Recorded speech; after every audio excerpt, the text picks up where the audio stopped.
हम फिर से एक नए टॉपिक के साथ हाजिर हैं।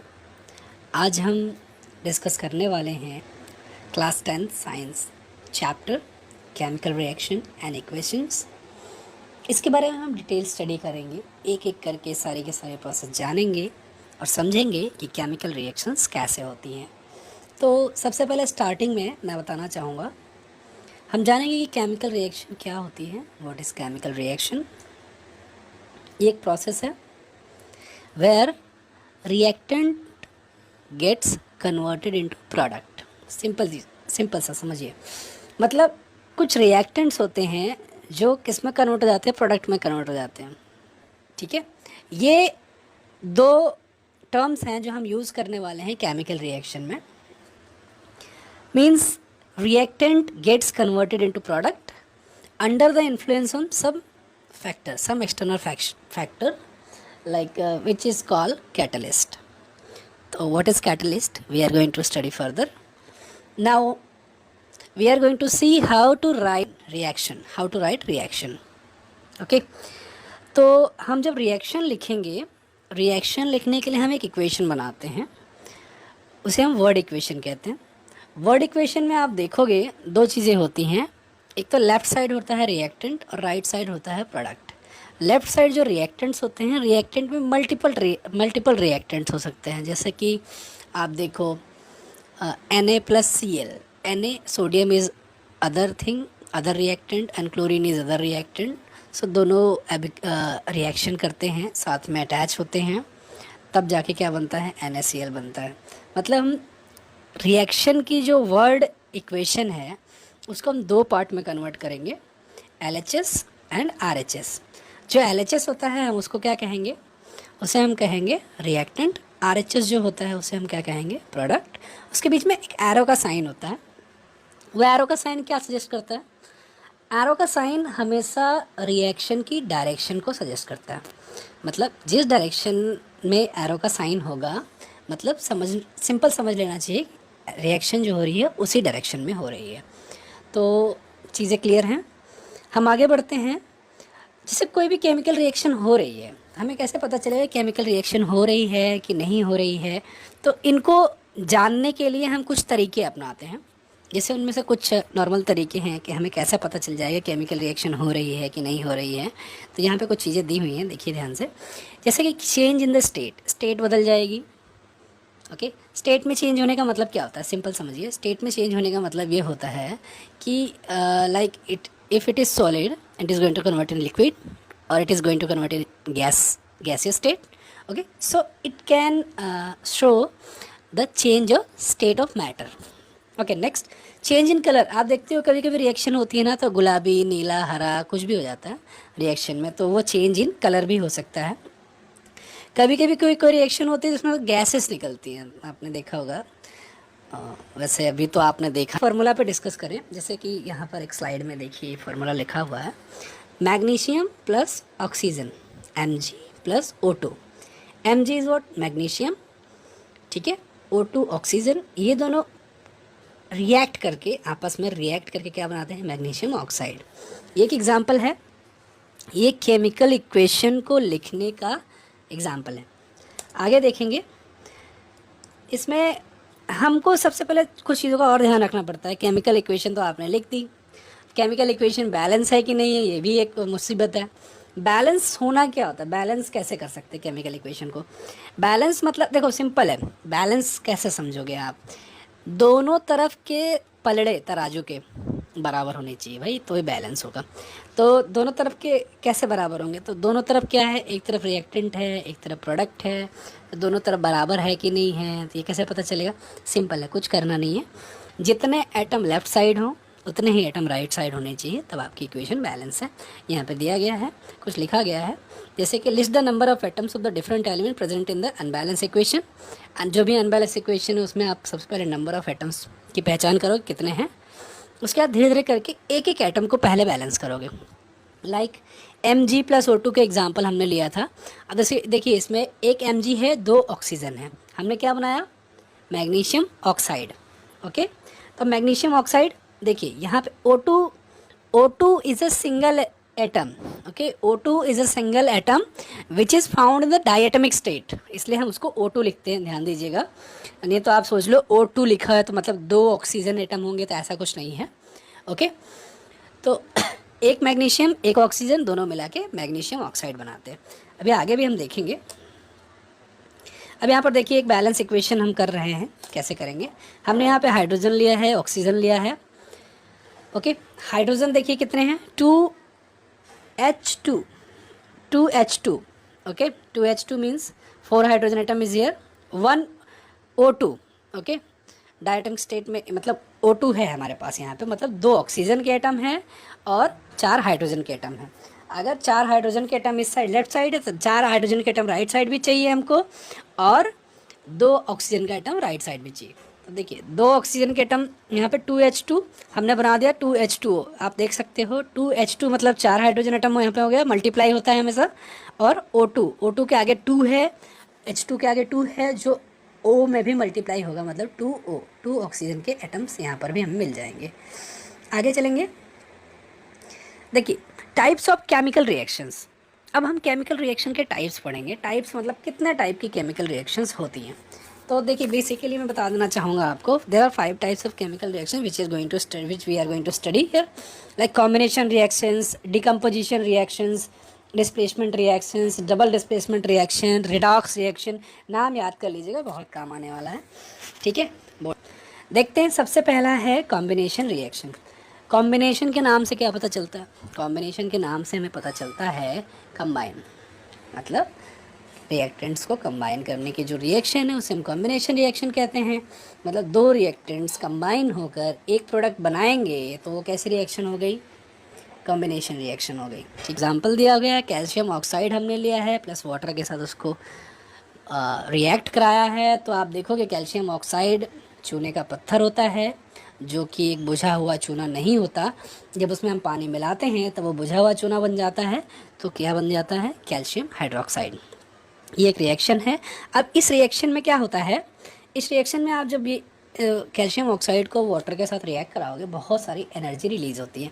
एनर्जी रिलीज़ होती है तो ऐसे टाइप के रिएक्शन को हम कैसे क्या कह सकते हैं, ऐसे टाइप के रिएक्शन को हम कहते हैं एक्सोथर्मिक। एक्सोथर्मिक मतलब heat thermal release, thermal release reaction मतलब एक्सोथर्मिक, ओके। एंडोथर्मिक एक्सोथर्मिक आ भी गया, मतलब reaction in which heat is released. ऐसे रिएक्शन जिसमें हीट क्या होती है, रिलीज होती है, तो उसको हम क्या कहते हैं, एक्सोथर्मिक रिएक्शन कहते हैं। और ऐसी रिएक्शन जिनमें हमें हीट देना पड़ता है, ऐसी रिएक्शंस भी होती हैं जिनमें हमें क्या करना पड़ता है, हीट देना पड़ता है रिएक्शन होने के लिए रिएक्टेंट्स के बीच में। तो ऐसे रिएक्शंस को हम क्या कहते हैं, ऐसे रिएक्शंस को हम कहते हैं एंडोथर्मिक रिएक्शन, ओके। आगे चलते हैं। अब हम बात करेंगे डिकम्पोजिशन रिएक्शन। डिकम्पोजिशन मतलब क्या होता है, डिकम्पोज करना, तोड़ना, पार्ट्स में तोड़ देना। डिकम्पोजिशन रिएक्शन मतलब when a product breaks into the constituent reactants, the reactant reaction it is termed as decomposition. Like ferrous sulfate, it is going to decompose into ferric oxide and sulfur dioxide and sulfur trioxide. अब आप इसको balance भी कर सकते हो, simple है, कुछ करना है नहीं इसमें, ठीक है। नेक्स्ट है इलेक्ट्रोलाइटिक डिकम्पोजिशन। इलेक्ट्रोलाइटिक डिकम्पोजिशन क्या होता है, इलेक्ट्रोलाइटिक डिकम्पोजिशन मतलब सिंपल है, इलेक्ट्रिसिटी की हेल्प से किसी प्रोडक्ट को डिकम्पोज करना, it is called the electrolytic decomposition. यहाँ पे एक एग्जांपल लिया गया है, इसमें हम सिंपल है वाटर के एटम्स लाइक हाइड्रोजन और ऑक्सीजन को अलग अलग करने वाले हैं by the help of electrolytic decomposition, in which we are going to consider water as a electrolytic solution. 2 rods ली हैं, ठीक है, 2 रॉड्स में से एक रॉड को हमने एनोड माना है, एक को कैथोड माना है। अब हमने इलेक्ट्रिक सप्लाई दिया तो आप देखोगे एनोड पे हमेशा, एनोड क्या होता है, पॉजिटिव होता है, एनोड पे क्या होंगे, नेगेटिव आयंस अट्रैक्ट होंगे, और कैथोड पे हमेशा पॉजिटिव आयन अट्रैक्ट होंगे। तो हमें एक एक रॉड पे क्या मिल जाएंगे, अलग अलग एटम मिल जाएंगे, ओके। नेक्स्ट है फोटोलाइसिस। फोटोलाइसिस मतलब थर्मल डिकम्पोजिशन रिएक्शन। भाई इसमें क्या होता है, सन की लाइट से भी डिकम्पोजिशन होता है। यहाँ पे एक एग्जांपल है सिल्वर क्लोराइड का। इसमें क्या होता है, जैसे हम एक्सपोजर ऑफ सनलाइट देते हैं इसके ऊपर, ये क्या होता है, अलग अलग पार्ट में कन्वर्ट हो जाते हैं। अब देखिए इस बहुत सारे एग्जांपल्स हैं, आप समझ सकते हो। हमेशा याद रखिएगा डिकम्पोजिशन रिएक्शन जो भी होती है उसमें क्या होता है, हमें हीट देना पड़ता है, ठीक है। It is a kind of endothermic reaction. Next we are going to discuss here displacement reaction. Displacement में क्या होता है, नाम से देखो सब पता चल रहा है, मैंने बोला ना नाम से सब पता चल जाएगा। डिस्प्लेसमेंट एक दूसरे को डिस्प्लेस कर देना। याद रखिए डिस्प्लेस कौन कर सकता है, जिसके पास ज़्यादा ताकत है। मैं अगर ज़्यादा ताकतवर हूँ, मेरे पास ज़्यादा शक्ति है, पावर है, तभी तो मैं डिस्प्लेस कर पाऊँगा ना। तो समझिए यहाँ पे जो ज़्यादा एक्टिव, ज़्यादा पावरफुल मेटल है वो क्या करती है, कम पावरफुल मेटल को डिस्प्लेस कर देती है। ठीक है, इतना ही ध्यान रखना है। यहाँ पे एग्जांपल है, जिंक हाइड्रोजन सल्फाइड से हाइड्रोजन को डिस्प्लेस करके उसकी जगह खुद आ जाता है और हाइड्रोजन क्या करता है, अलग कर देता है।